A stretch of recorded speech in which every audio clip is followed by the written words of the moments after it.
Good evening, everyone. Welcome to Rotor Talk Live, Season 9, Episode 8, DJI sues FCC over flawed blacklisting.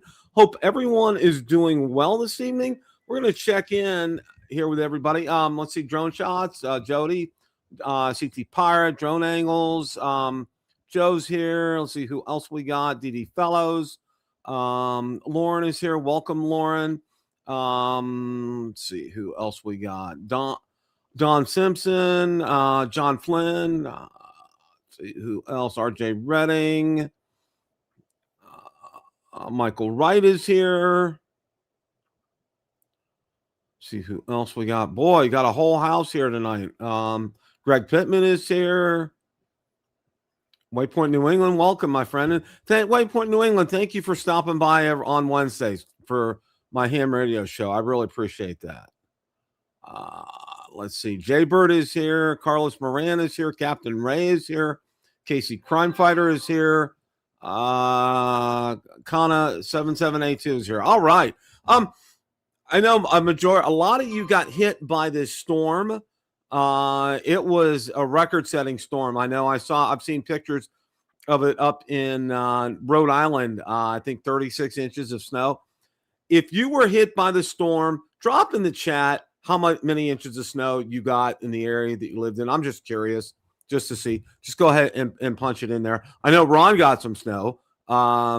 He went out and about and showed us around there. And I got to say this, guys, okay? It was chilly. It got to 35 this morning in Florida. So, but you know what? I'll take that compared to what you guys are dealing with. No, thank you. No, thank you. Jaybird, that's a good thing. I'm glad you didn't get anything. That means, you know, my sons and my daughter and son-in-law and granddaughters were okay. That's good. Absolutely good. Casey Crime Fighter, that's real interesting. I wanted to let everybody know that where I live, I have two Amazon distribution centers. I have one. I mean, I could almost throw a football and hit it. It's that close, probably about less than 3 or 4 miles away. And then there's another one about 20 miles away. But I am now given the option on some items. It's usually for an extra $2.99 to have a drone delivery. Now, they schedule them during the day, and I don't know what time it would be, but it did indicate where it would be. It would be in my side yard. And if you've ever seen any of the pictures of my house, and I've done some aerial shots before, I have a huge side yard. The side yard, it would be big enough normally to probably fit another house. That's how big our side yard is. All right. We don't really use it. It's not really usable. The ground is extremely rough over there. You know, they just throw the sod down, that kind of thing. But it shows on a graphic where the drone will land, and it said it will land over in that area. And they said you can move the arrow around if you want it to land in a different area. So I'm going to try that probably like on a Saturday and maybe camp out for about an hour or so. You know, sit in my truck and watch, because I'm sure I'll hear the drone coming, because I'd want to film something like that and show you guys. So, and also, you know, our shout outs to John Flynn. He got nominated for one of his videos. And John, congratulations. That's awesome. You do some great work. I know all you guys do great work, but it's great to see, John. It's great to see you getting recognized for your work. You really do a good job. You're very diligent. And please continue to post on Build a Drone Reviewer Facebook group. Those are fantastic. I enjoy seeing those. That's a great way. And by the way, guys, hint, if you want me to see your videos, chances are really good I'll watch them. If you post, maybe, you know, just post it directly to Facebook, or if you post your YouTube link out on Build a Drone Reviewer Facebook group, chances are pretty good I'll catch a glimpse of them, because, you know, YouTube doesn't really give notifications anymore, and I don't know why. they're just that's been absolutely horrible about that. Ron's going to join us here in a little bit. Absolutely, DD fellows, we're going to definitely do that. We're going to definitely do that. That's going to be fun here. Oh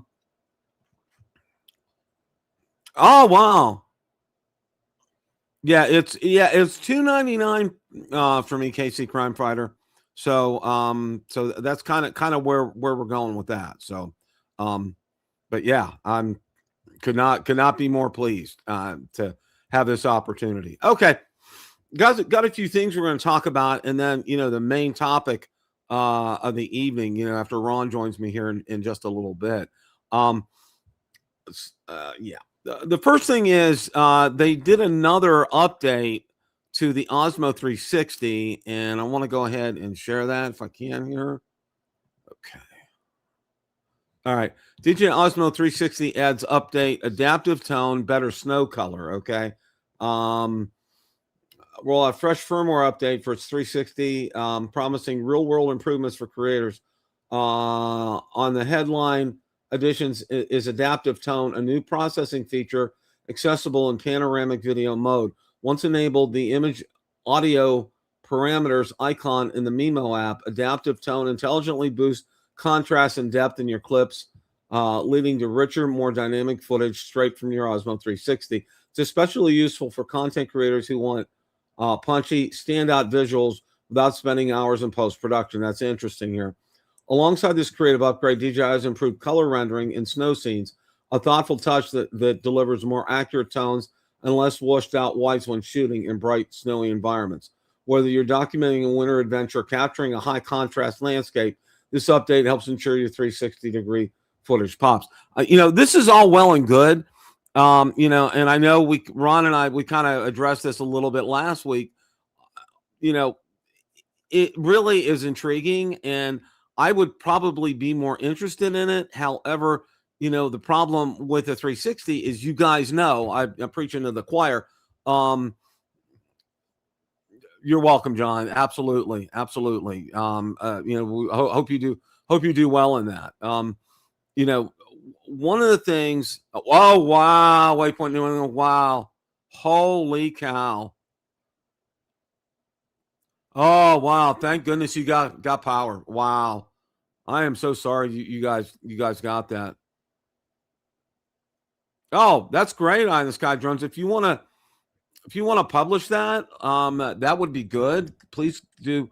I think I've given you if one of the other moderators can give him a wrench, Eye in the Sky Drones. I'm trying to find. I can't find it in the regular chat here. You can give him a wrench, and once you get one, Eye in the Sky, you can go ahead and post that link. That would be good, or post a link out on Bill and Joan Revere Facebook group. That would be fantastic if you could do that. I think people would really like that. I'm trying to find it in the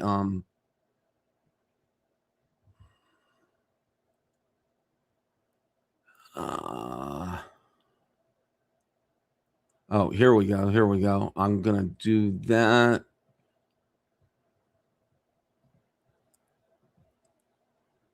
Okay, Eye in the Sky, I made you moderator, so you can go ahead and post the link. If you could, that would be great for everybody to know that. That's very useful information. Thank you very, very much. Thank you very much. One of the things that, with this Osmo 360, I want to talk about this for just another second before we move on here. It sounds like it's getting better. They're doing a lot of improvements. They've really cut down the price, so they made it affordable. But the big thing is those lenses are not swappable. You can't, if you break it, that's it. It's toast, and you got to try to get it fixed. And Lord only knows how much something like that's going to cost. So, okay. This was another interesting article, and here's Ron. Hello, Ron. Bill. How are you tonight? Good. How'd you survive the storm? Well, we got, they say the official thing here said we got 18 inches, but, it was easy to dig out this time because we didn't have the ice we weren't capped by the ice that we had last time. So pretty much dug out here. We lost power overnight Sunday into Monday, but I slept through the power loss, so I never, even experienced. But yeah. But yeah, good. Just long winter. We usually don't get these type of record-setting cold and snow, so kind of an adjustment for folks. But yeah, I saw you out. We had a couple teenagers come around today. They shoveled our driveway out, got our car out and everything. So good. Yeah, that's awesome. Yeah, I saw your video of you going out and about in the snow. And that was like before I was early. What I got so many of, the one was this early, but then the one was just after it ended. How about you, Bill? I saw the weather in Jupiter was only like in the 60s today. It was. We had it dropped down to officially 35 overnight. So woke up this morning. I had an eye doctor's appointment early this morning, and it's just like I go outside. I said, I needed my jacket today. It was not shirt sleeve weather at all today. It got up into the 50s by the time I got back, but it was still quite chilly, and it was breezy. It seems like Florida's unusually cool this winter also. Yeah, it's been kind of an extended winter for us because usually by this time in late February, this cold weather has stopped in Florida, and usually the lowest it'll go is like in the 50s overnight. So I mean, I arrived in Florida and like the end of like one of the last couple of days in February last year, and I arrived to like almost 80-degree temperatures. Yeah. See, normally by now that it would start be heading in that direction. So yeah, that's kind of like one of these. It's like, okay. I mean, I was in Florida all March and half of April last year, and I don't think I called a cold day. I mean, I don't think I called a day it didn't get up to at least in the 70s. Yeah, and it was like I said. Usually by this time in February, we're done with the cold.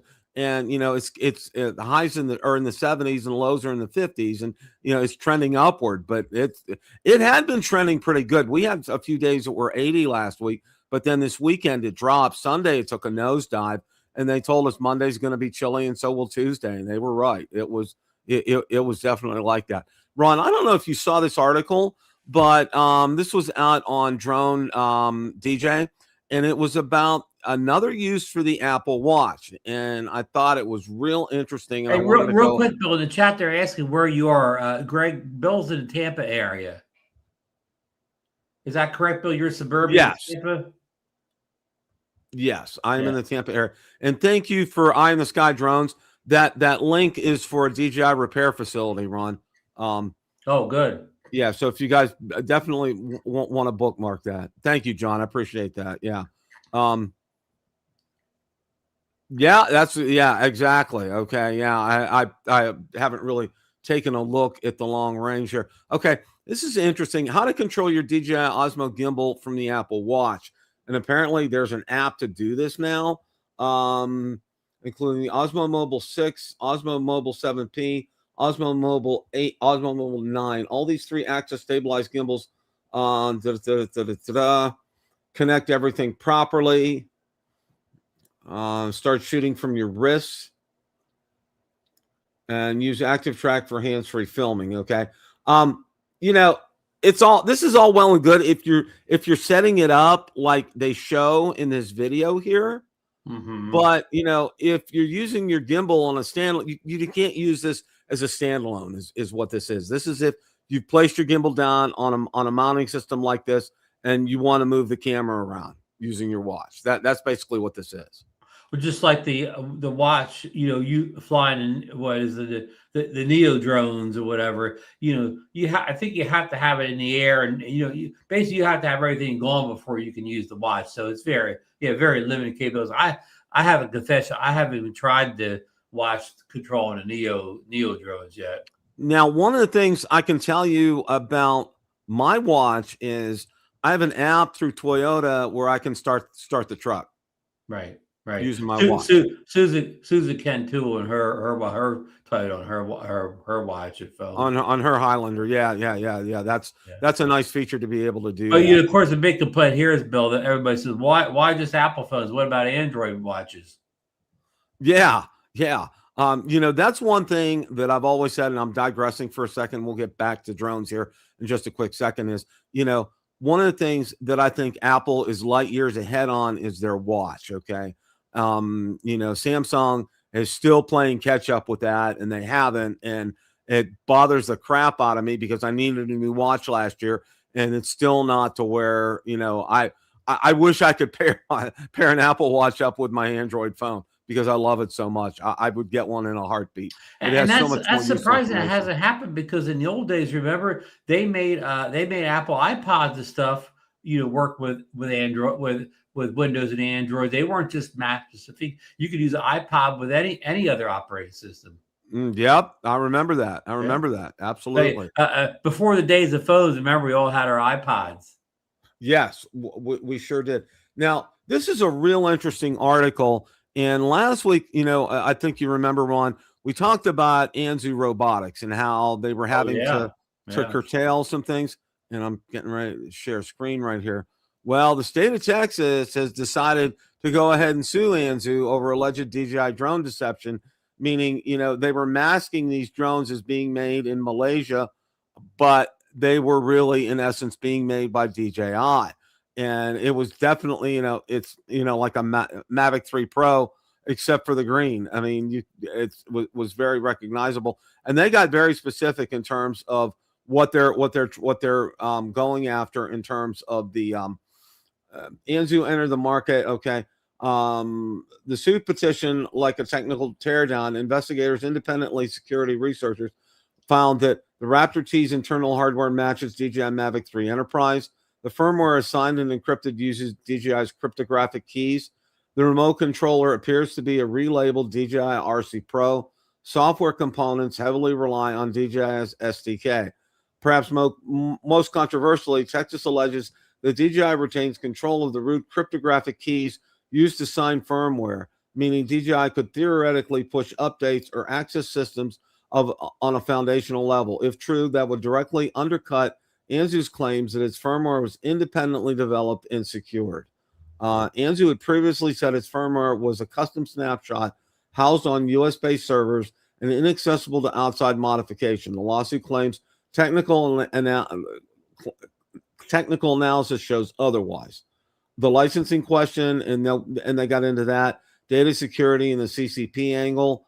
U.S. agencies have previously warned that PRC laws give the Chinese government broad authority to access data held by Chinese firms. Texas argues that because Anzu's drones allegedly rely on DJI's firmware and encryption keys, they carry the same vulnerabilities that lead to DJI's placement on the federal restrictions list. Lawsuit also challenges Anzu's claim that your data is your data and that no customer data is shared with DJI. Texas contends the technical architecture, including firmware signing and DJI's priority technical support, creates potential pathways for access here.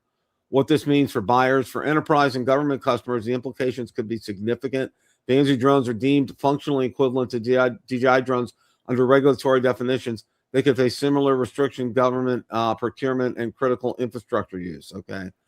This is not just a legal technicality. It affects police departments, surveyors, construction firms, and utility operators who may have purchased Anzu equipment believing they fell outside DJI-related bans.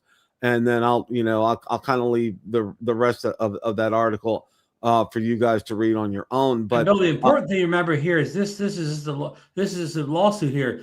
It hasn't gone to trial. Anzu hasn't been found guilty. This is just an accusation at this point. And maybe, Bill, this will be a good trial for all drone users in a way, because all this stuff about the CCP and Chinese servers, whatever, but the government has been terrible at proving any of this in court so far. So if you're going to win a lawsuit, don't you have to prove some of this stuff beyond just exactly? Saying it? I mean, exactly. They need to show up with facts and pictures and diagrams that all this stuff's happening, right? Yeah, we're gonna talk about DJI's lawsuit here in just a minute. Yes. But I wanted to go ahead and talk about this, and I think it was important. Before anybody gets upset, I mean, I understand. You know, this Anzu zone drone did seem like the Raptor did seem like a DJI Battery 3 Enterprise. It definitely has its roots in that or whatever. But I know, what's the gentleman's name that's the head of Anzu? You've had him on the show before. Randall Warnes. Randall Warnes. You know, he always claimed that the software, was completely their own software. Now, I'm not saying it didn't have underpinnings of DJI, maybe the SDK kit, but they use the firmware. I mean, the software that other people use. I mean, I'm not an expert in any of this stuff, whatever, but I mean, I don't think he ever contended that they didn't have any DJI, genes to the drone, just that the software was American software, made in America and kept in America, whatever. And I'm interested to see how they prove in court that he's wrong on that. Yes, I am too. So that's going to be real interesting how that ends up here. Hey, you know what? With the trial, I mean, he can't speak before, but if the trial is all said and done and all over, whatever, maybe we can ask Randall to come back. That'd be interesting. Well, that somebody from Congress used the show that I had Randall on. Right. They used that footage actually, which right. Yeah, it was very, very interesting here. So Congress people watch this show. Exactly here. Now, we've kind of come across the portion of the show where, this is going to be exclusively DJI. And the first thing that I want to cover right here. Returning to court TV, Bill. Yeah, really here. Okay. Now, the first thing that I want to cover here was I took a screenshot off of Twitter and I posted this here out onto the Facebook group for you guys to see. I'll go ahead and share this right here. Now, I have not per se gotten an update on the Avata 360, but this is on the Pocket 4. This is a new picture that was released on the 23rd with a built-in LED floodlight. So maybe you should get Evelyn Chan's message off the screen there. You see in the bottom corner. Yes, thank you. Customizable C button and a rotating screen. Rumors point to a 50 megapixel 6K sensor and Pro dual lens. FCC filings hint at a March 2026 launch. And then it just talks a little bit about the Pocket 3. What do you think of that light on top of it, Bill? That's something we've never seen before. That's very interesting, Ron, because, my whole take on, and from when I used the Pocket 3, I didn't need a light like that. All right. You and I typically we do our filming outdoors, but apparently with a low light army, there's a lot of people that film mostly indoors. Yeah, so that really is indoors or at night, one or the other. Very curious as to how that's on here. Now, they're kind of saying the same thing in terms of release for the Avata 360. I did see a few more pictures out there today of a box, and it was kind of grainy. So it really didn't look like it was AI, but I didn't want to show it to you guys because I was kind of on the fence about that. But I really think what we're going to see, I think you'll probably see somewhere after like March 10th to March 15th, somewhere in that kind of time frame. We'll probably either see a release then, or we'll probably start getting the teaser putting out from DJI at that point in time. For which product, Bill? The Avata 360. Yeah, I predicted last night on Drone Nation, and this is, I don't know of any inside knowledge, nothing, that maybe the Pocket 4 is coming first before the 360. Or it could, Ron. The way DJI's been, we really don't know anymore. I mean, because the Pocket 4 rumors, leaks, and pictures, all that seem to be more consistently than the other products. You're right. You are right. I'm going just on the fact that leaks seem to be better and more consistent. Ron could very well be right here, guys. And DD Fellows points out in the chat, we mentioned this last week too, that Insta360 appears to have a Pocket 4 arrival. So also it would be in DJI's best interest to get their Pocket camera out before Insta360 rolls that out, especially if Insta360 has some features, something they don't have. Right. And that's a great point because, Insta360 for all intents and purposes is the anti-gravity drone, and that's already been out. Okay. So there's no timing as far as DJI is Insta360 concerned. actually makes more handheld camera products than DJI does. Yeah. So there's really no, competition as far as like the Avata 360 and the anti-gravity, because anti-gravity's been out. Okay. There's no getting something out there first. It's been out, Bill, and I'm going to say people are going to get mad at me. It's been out and it's kind of flopped. Yeah. And I'm not saying it's a bad product. I'm just saying I don't know. No, I don't know. DD Fellows has it, but I don't know many people in the community that bought it, Bill. Yeah. And I'm the same way, because I have not come across a lot of videos, and I've not seen a lot of people comment on it. I've not seen a lot of real true interest in it. Okay. So, and I think the more you're talking, Ron, the more you make sense that the Pocket 4 is going to come out first, because I think they want to jump the gun on the Insta360 getting a pocket camera out. So stay tuned.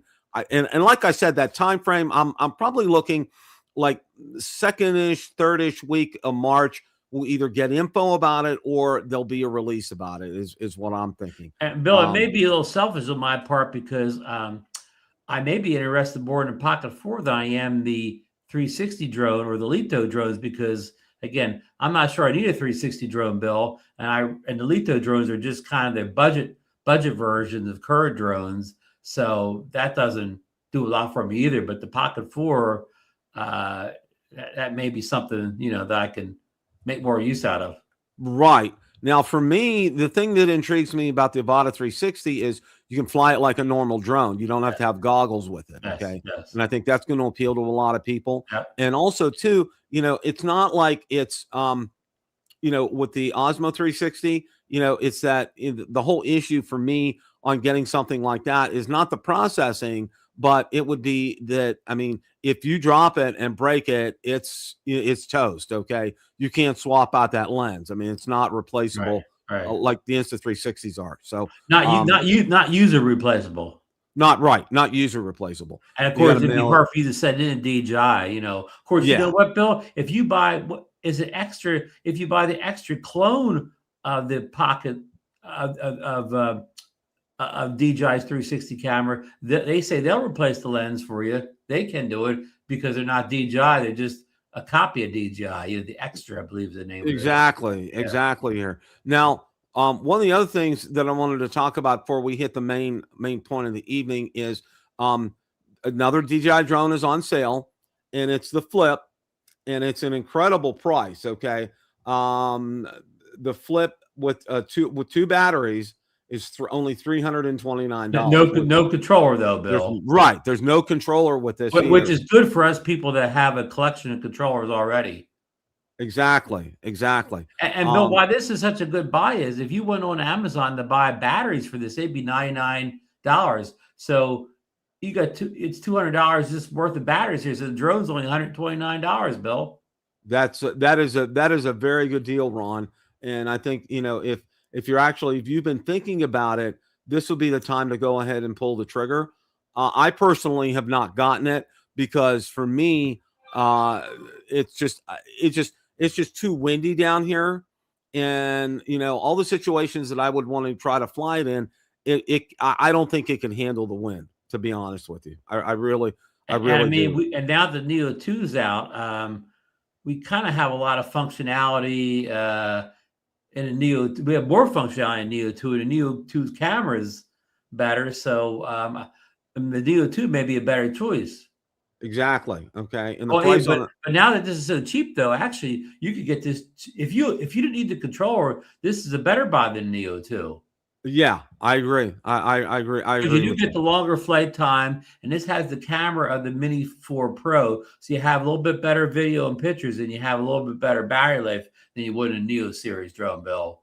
Exactly. But again, you really couldn't fly this like the camera drone because, like you pointed out, Bill, those big inductive props really get caught in the wind. I've seen it many videos. Yeah, and it's you can't go over 10-mile-an-hour wind with that. It's not going to work here. So we're going to go ahead and get to the main article here because there is a lot to talk about with this.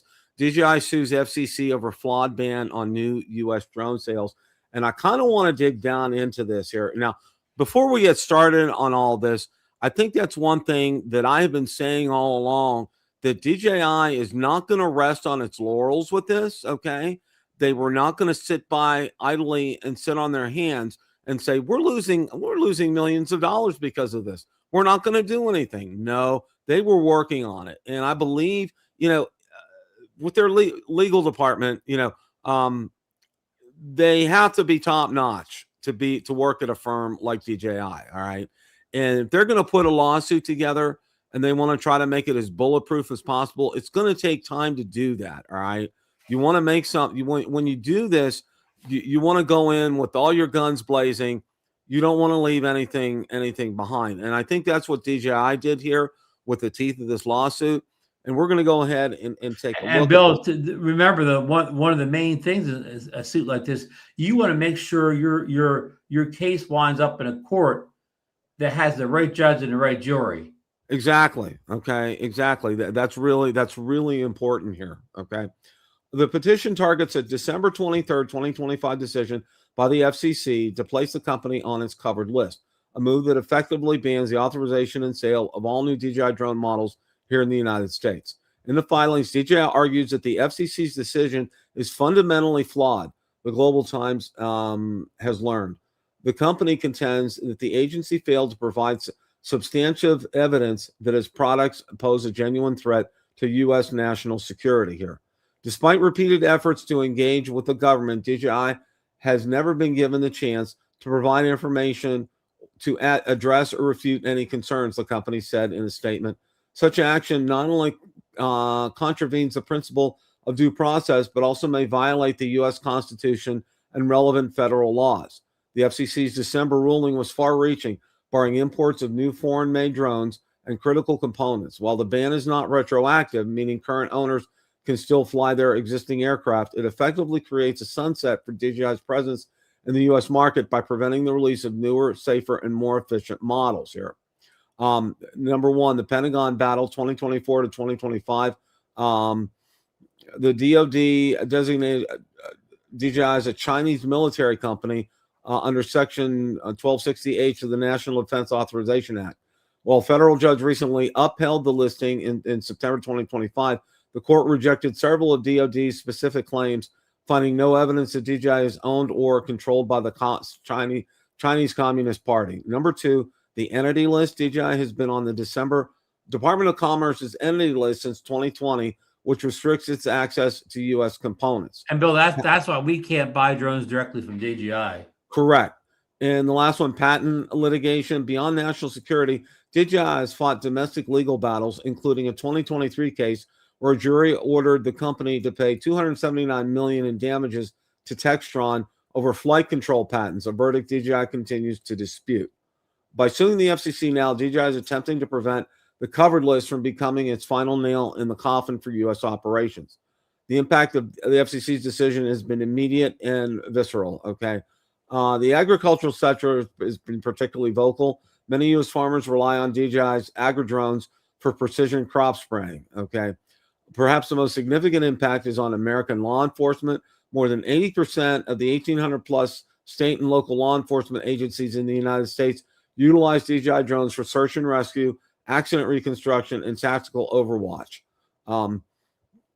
The lack of future software updates and replacement parts creates a technological cliff. If DJI fails in a legal category, these agencies may be forced to transition to more expensive, less familiar systems, potentially stretching already thin municipal budgets here. The Chinese government has framed the FCC's move as transparent attempt to stifle a successful global competitor. Foreign military spokesman Lin Jian recently called the U.S. to stop its wrong practice and create a fair, just, and non-discriminatory environment for Chinese companies. As the Ninth Circuit prepares to hear the case, the American drone industry remains in a holding pattern.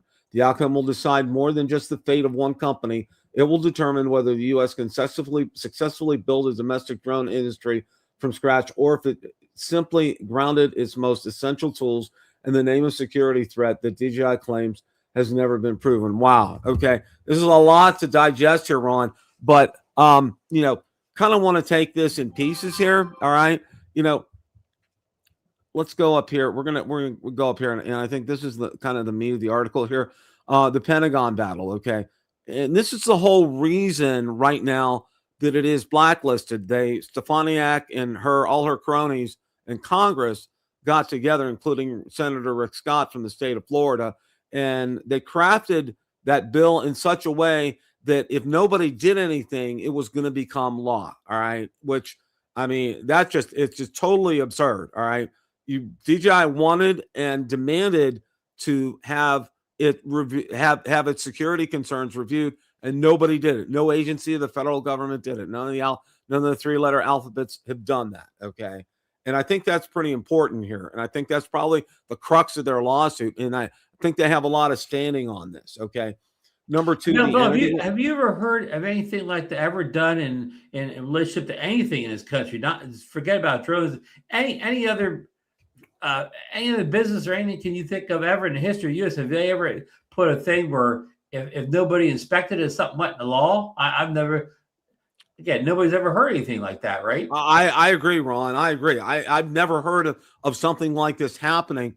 Where now, there's a provision where if a president vetoes a bill and Congress goes back and they revote on it and they pass it again, I think at that point in time, if it sits for 30 days, it automatically becomes law. So it's called a passive pass kind of a thing. Mm-hmm. That's the only thing that I know of that's kind of even close to that.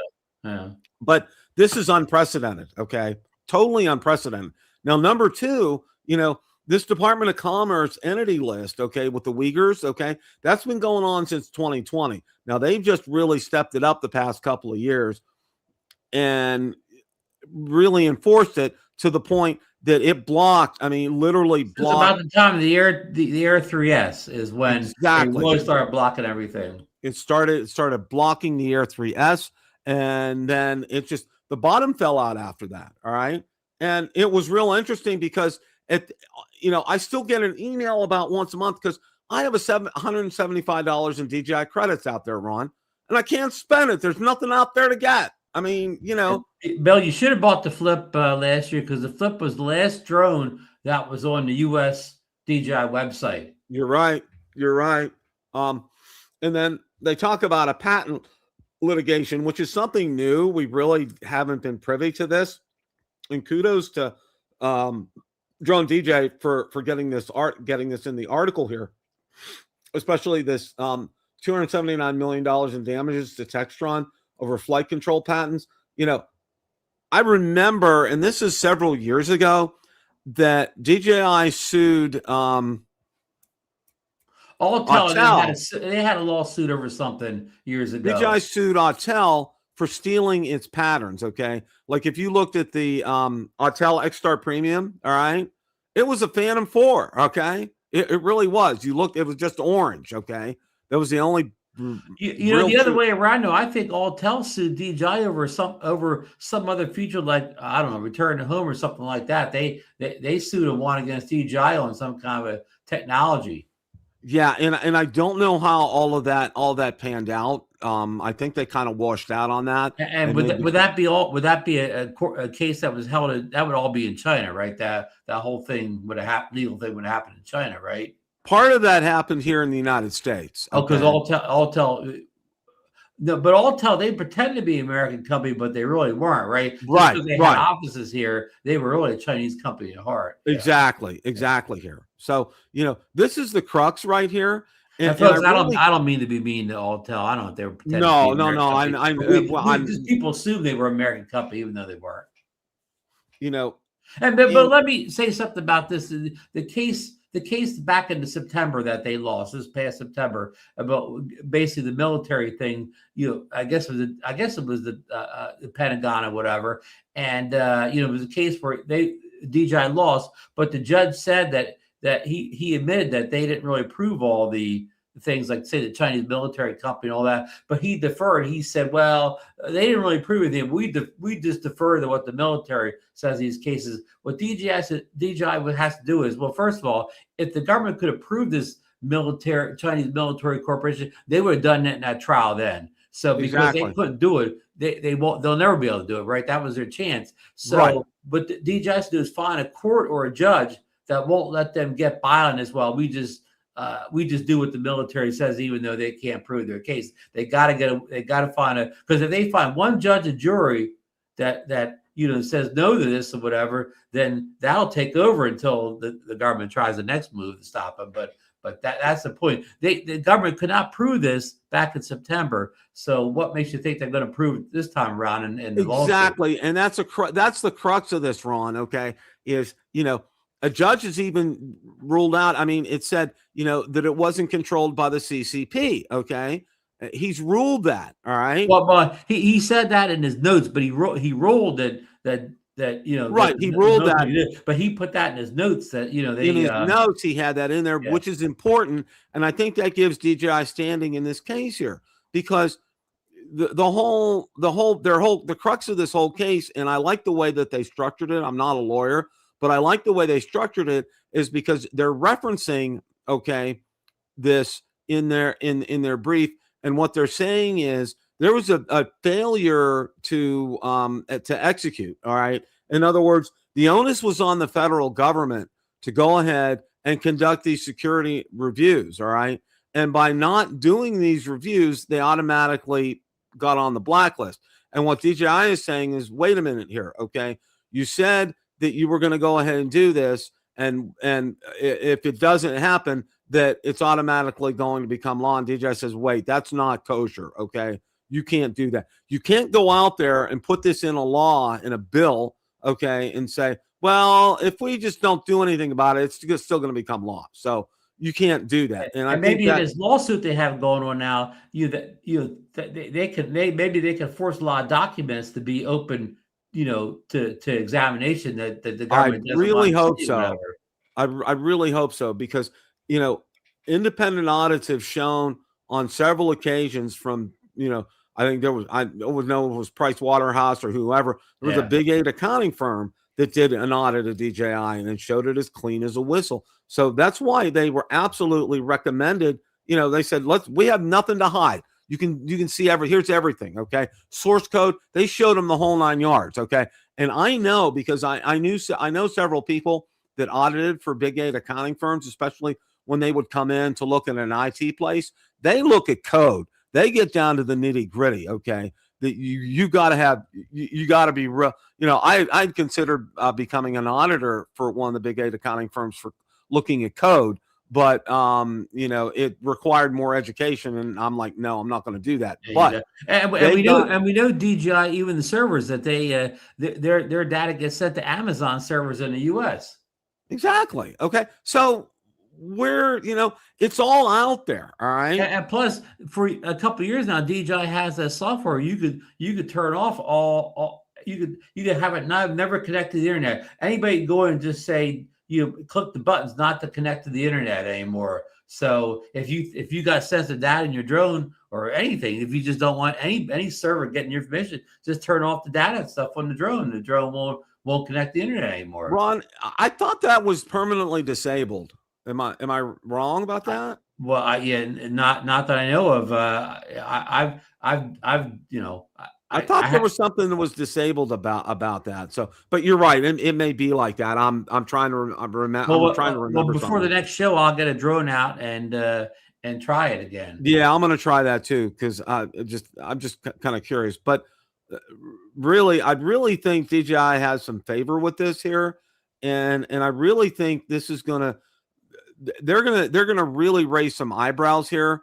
And if that, like you said, if they get the right judge, if this goes before the right judge and a good impartial judge, and jury, judge and jury, yeah. Or I think DJI can find some favor with this. And like I said, there was too much money for DJI to lose over sitting down and doing nothing here. Okay, don't know stats. Obviously, none of us know what the stats are regarding DJI sales here in the United States and how much we comprise of total DJI sales. I know we're not the number one.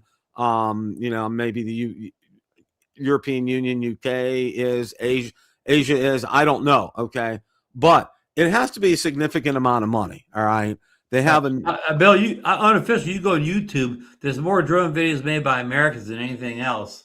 yeah, exactly. Okay. So that should kind of give you a clue as to, the kind of sales that DJI does here in the United States. And at one time it's in every Best Buy. All right. And Best Buys are everywhere. All right. When there wasn't the blacklist. So this is something we're going to pay attention to. We're going to watch and really have our ears to the ground and listen to this, because I think this is going to be really important here on how Bill, this is the type of thing. This case we could still be talking about this case next year. This is true. It's probably going to take a while for this to happen here. But I think if DJI is smart, what they're going to do, and this is just, some conjecture here, they could petition the court to put a ban on the blacklist, okay, until this gets resolved. So they could end up reversing that decision, and also to the Commerce Department's decision with the whole Uyghur situation about, drones being held up coming from China just because of the Uyghur situation, which has been proven to be false. They don't use them for forced labor. So, let's get some cards on the table here. But I think if DJI is smart, they'll ask the judge for a temporary or an injunction until they rule on this to stop the blacklist and let things proceed here in the United States. And Bill, talk about the Uyghurs again. The thing is, even if DJI wins this case or whatever, we still, and new drones could come through, we still couldn't get those drones with DJI because the Uyghur thing. So we really almost the first domino needs to fall is to get them off this entity list and get this whole Uyghur thing out of the way. Because at least that happened, at least you could order your Mavic 4 Pros, your Mini 5 Pros, whatever, directly from DJI again and get your care refresh back. Yeah. Well, and John, I'm really hoping for, that this will go before. I have no clue about the 19. I think it's John. I hope they hold the case in New Jersey, and I'm picked to be a juror. I mean, be a juror. It's the U.S. Court of Appeals for the Ninth Circuit. So if any of you want to drop that into Chat GPT and do some investigating on that, Bill, wouldn't you love to be on that jury? Yeah. Well, the thing is, Ron, it may not be a jury trial. It may be a judge trial. So but lawsuits are usually jury, right? It depends. No? It depends. Okay. Do we have any lawyers in the chat here? Yeah. So I don't know. I don't know. I think it all depends. I doubt what any judge is going to suspend this ban until the case is over. I think that. I mean, I could be wrong, but I don't think any judge is going to. Well, it wouldn't hurt. In my pea brain, it wouldn't hurt them to go ahead and at least petition the court to do that. All I can say is no. Yeah. So go ahead and get that out there at least, and know that the pressure is on. And I think that's something that they need to do. So we'll find out here. Yeah, but no, I agree. DJ, keep the pressure on. Keep one go every legal step or whatever. Of course, folks. The only problem is our tax money you are paying for the government to defend this case. Exactly. Okay. So our tax when you pay your taxes this year, if you haven't already paid them, you're funding the government's attack on DJI. Yeah, unfortunately, I haven't done my taxes yet, so I don't know. So we'll kind of cross that bridge when it comes to it. But hopefully, I get a refund, so I won't be funding them. I think I'm going to be heading in the refund direction. Kind of want to close things out on a couple of notes. One, I want to thank Johnny Drone Flyer for talking about Evelyn Chan, and I sent her a list of items that I want to go ahead and order. I think she may have sent me an invoice on PayPal, and I'm going to let you know how that process works out. But I was very impressed with the number of products and the pricing that she offers out there. So stay tuned for that. That's coming up. And then also too is there's no Steeler Nation, there's no Super Bowl Nation, there's none of that. But I did want to have a wonderful shout out to Team USA for both the women and the men. First time ever in history, both winning the gold at the same time in hockey. And Yep. a hearty Congrats. congratulations to both the men and the women for doing that. And also too, okay, I want to see if I can find this here. I think this is kind of epic here. Let's see if I can bring this picture up. Well, Bill's Love His History, we do actually have the NFL Combine going on right now. Oh, that's true. That is true. Let's see here. And you don't have your old coach Talman. He used to say he tipped his hat at the Combine. He would gush all over the players he wanted, so people knew who he wanted to draft. Yeah, that was horrible. Or Belichick, he wouldn't even talk to somebody that he wanted to draft because he didn't want to tip his hat. Let's see here if I can bring that up. I'm trying to find that picture here. Hang on. Will the NHL get started back soon now that the Olympics? Yeah, they're going to start tomorrow night. The Panthers will be starting Thursday night. Okay. As far as I know. Let me go ahead and I'm going to bring this up on Facebook here. Joe Nick, you talk about FedEx files a tariff lawsuit. Do you think the prices of drones will drop a little bit now that the tariffs are well, they're different? Yeah, well, they're even contending China, they're paying less tariffs now with the 15%. Yeah, I did see that. So, see if I can. Oh yeah, here we go. All right, now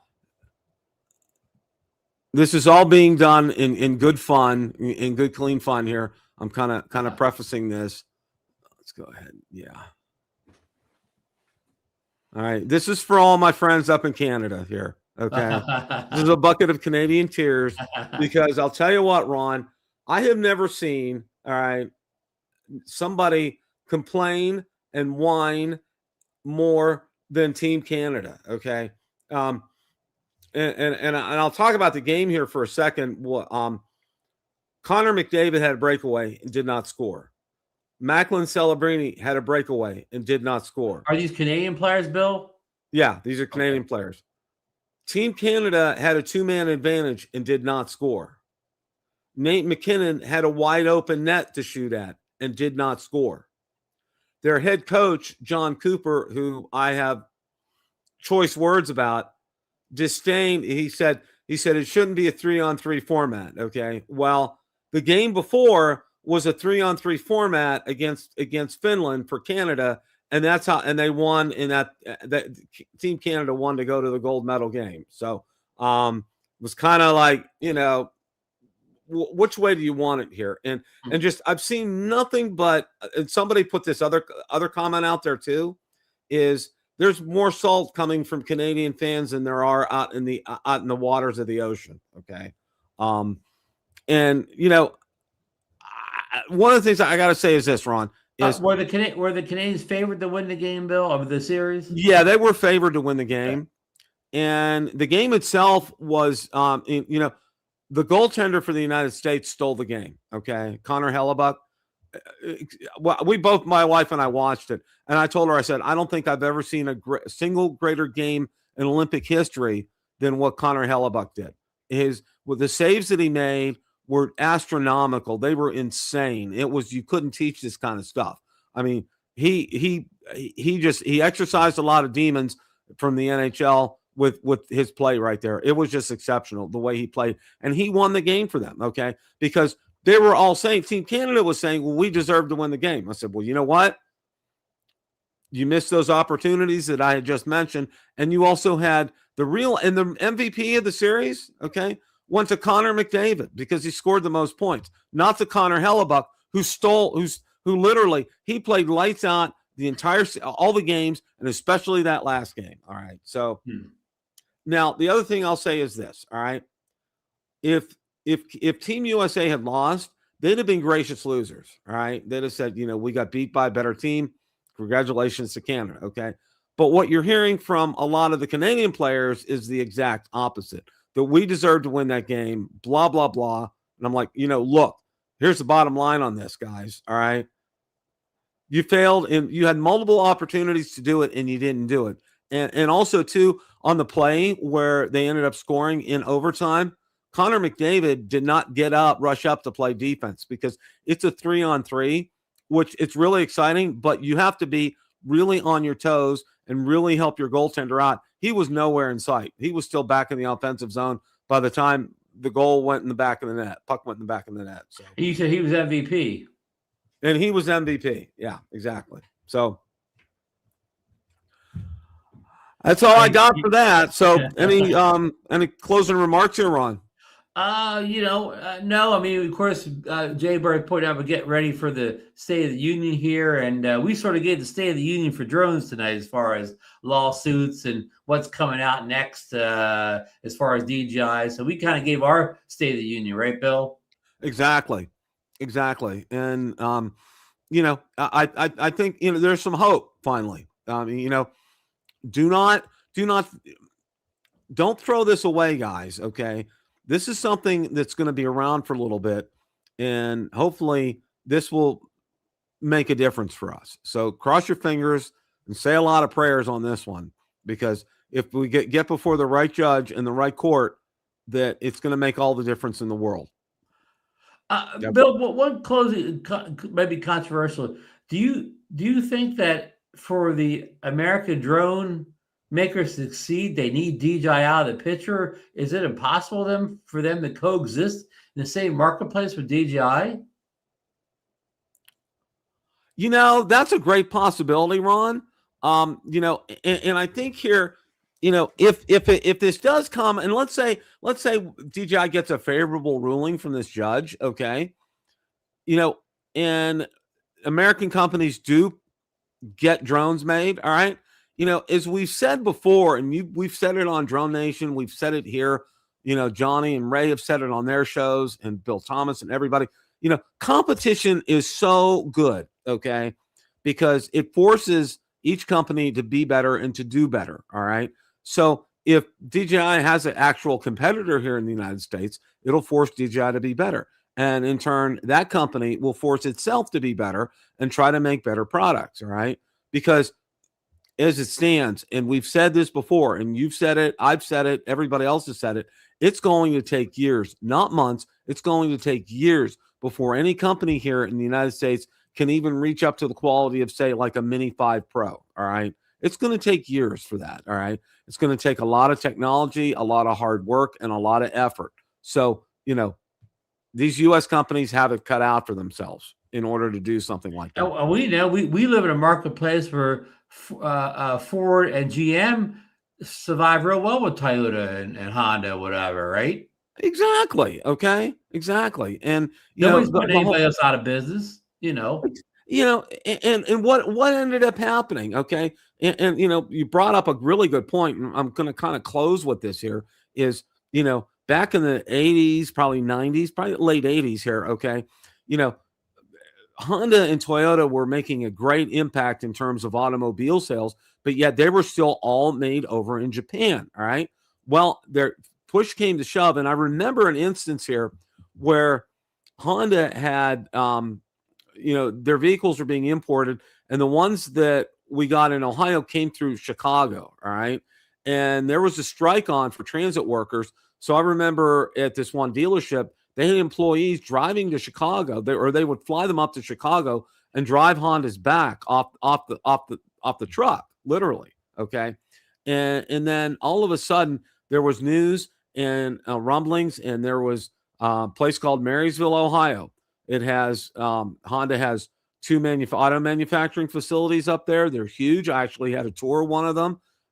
Incredibly impressive. And not that far north, they have a proving grounds. And in another part of the state, they make engines for Hondas there as well too.